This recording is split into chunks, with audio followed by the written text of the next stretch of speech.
Changing a zip file into a .mcpack file sounds way more complicated than it actually is.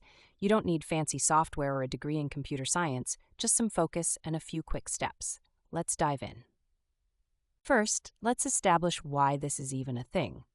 If you're into Minecraft, especially Bedrock Edition, you already know that .mcpack files are a game changer. They're pre-packaged resource packs or behavior files that you can install with a click. The problem? A lot of creators zip their Minecraft mods or resource packs before uploading. This means you download a .zip file, which isn't recognized by Minecraft. That's where we step in to fix it. Step 1. Navigate to the .zip file you downloaded. For most people, this will be in your Downloads folder. If you don't see your file, hit the search bar and type its name. Pain point solved, finding stuff in the chaos of your computer. Step 2. Check what's inside the .zip file. Double-click it to open. Usually you're looking for folders named Behavior Packs or Resource Packs. If these aren't there, you might not even have a Minecraft-compatible mod. Don't waste your time. Assuming it checks out, the next step is to rename the file. Right-click the .zip file and look for the option that says Rename. Click it, and this is where the magic happens. Change the file extension from .zip to .mcpack. Here's where some people freak out.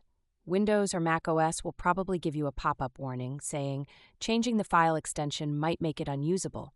Pro tip, ignore this and click Yes.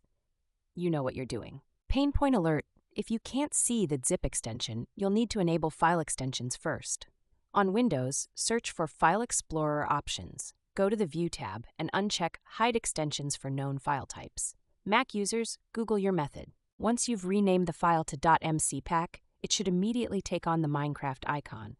This is your green light that the conversion worked. If the icon doesn't change, make sure you typed it out correctly. Typos kill projects. Now it's as simple as double-clicking the .mcpack file. Minecraft Bedrock Edition should launch automatically and start importing the pack. If it doesn't, open Minecraft manually and drag the file onto the window.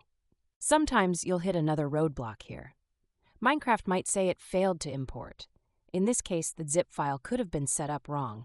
Double-check its contents against a working mcpack file. It's usually an easy fix. Final pro tip, always back up your worlds before trying new packs. I learned this the hard way after losing hours of builds. One corrupted pack can mess up everything. Backup tools are your best friend. This process works on any platform where you can run Bedrock Edition. Windows, iOS, Android, you name it. It's quick, effective, and beats downloading suspicious converter apps online. Keep things simple and stay creative.